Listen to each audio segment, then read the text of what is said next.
This is Excel 2016, Module 3, Part 7. In this video, we will take a look at a logical function, the if statement. So with this if statement, you have three parts that you have to determine. The first one, the logical test, that's the decision. It determines what you will do. It's kind of like a fork in the road. Am I going to go left or right? It depends on the answer. The value if true and the value if false are what you will do depending on what the answer is to your logical test or your decision. So in our example, we're going to be looking at the cumulative GDD that we calculated for each day. If that value is greater than or equal to the maturity GDD for that corn hybrid that we used, then you want it to say yes in the cell, that it is ready for harvest. If it is not true or false, then the cell should read no. So you can see the formula here, the way we will have it in there. There's a couple things to note.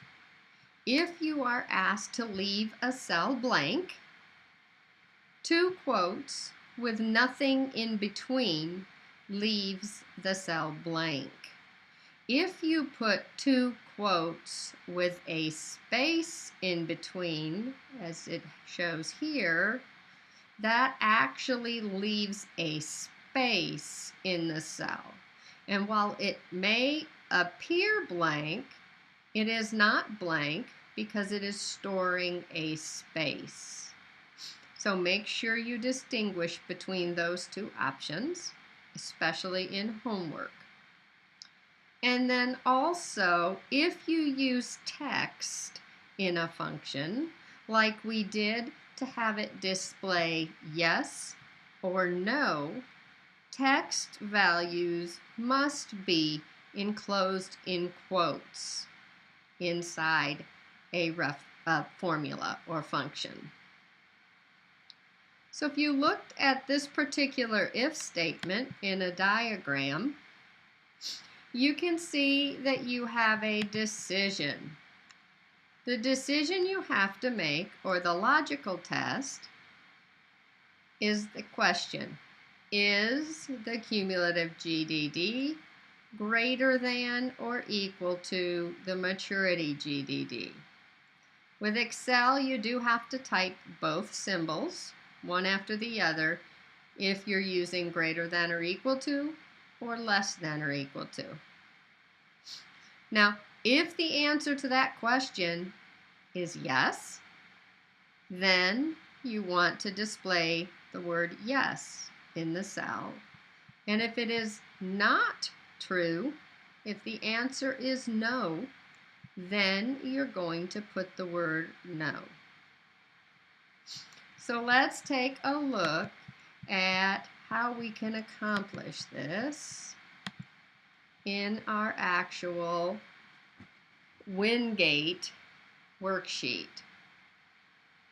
So we're going to start out in K5. This is asking us, is the harvest ready? So we're going to go under our formulas, under logical, and you're going to choose if. Again, I encourage you to use these function argument boxes. I think it makes it easier because it does give you hints and descriptions. So we are going to be looking at the cumulative GDD, and we want to see if that is greater than or equal to the maturity GDD. Now we are going to be copying this formula down into the other cells in the column. So we do need to look at this and see if each of these references should be absolute or relative. So the first reference, when I'm looking at this day's cumulative GDD, when I copy it to day 2, I want to look at the cumulative JD for day 2. So therefore this one needs to be relative. However, the maturity GDD, which is stored in B18, that is only in one cell. It's not going to move, so I need that cell reference to be absolute. The value, if true, should be the word yes. You want to make sure, since it's text, you put it in quotes. And on homework, you want to make sure you type it exactly the way it is typed in the homework. So if it is up or lower, that's the way you need to do it. If it's all lower or if it's all caps, that is how you would need to type it.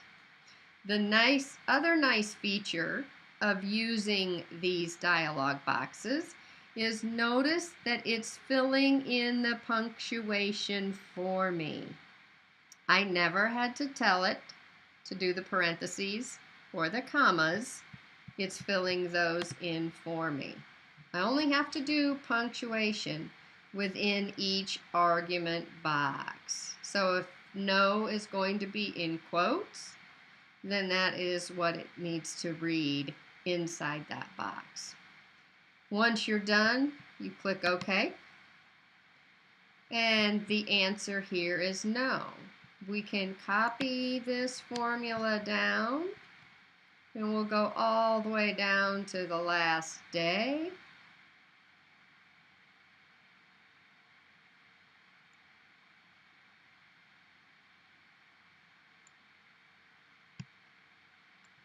And what we're looking for is the first time it says yes.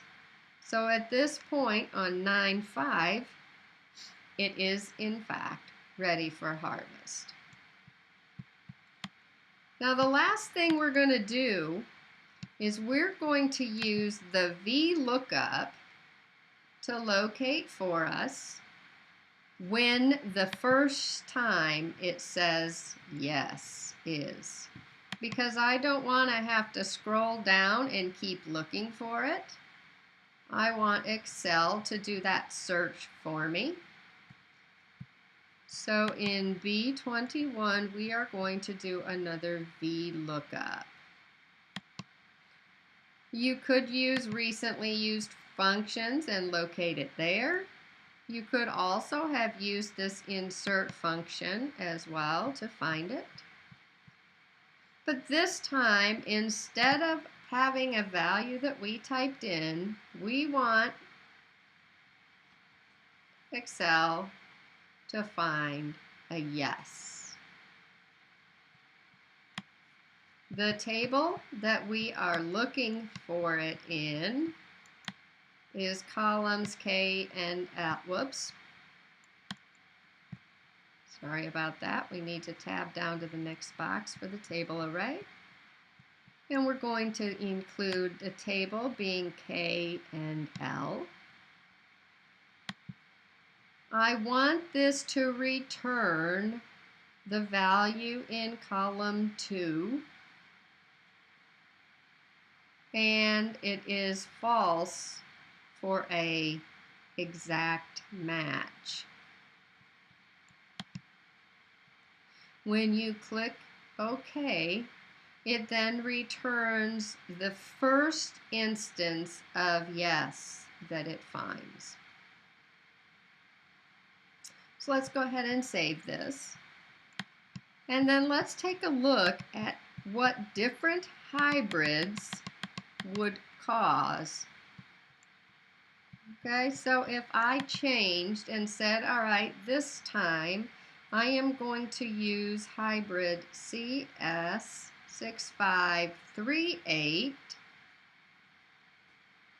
Notice the yield, stalk height, maturity, and harvest date all changed based on that information.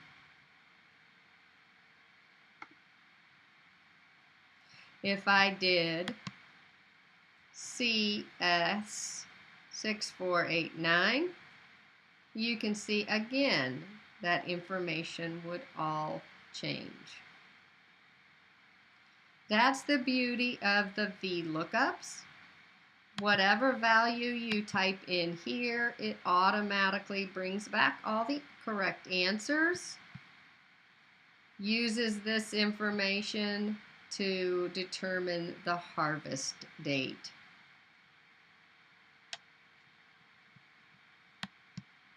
So that takes care of our if statement. Again, you want to remember there are three components: the logical test or the decision, what you're going to do if that logical test answer is true, and what you're going to do if that logical test answer is false. You will see if statements again, and you will see much more complex ones. We will be doing if statements this semester that have a second if statement embedded within it. You will also be doing if statements that have more than one logical test. And so you will want to make sure that you understand these if statements because you will see them again.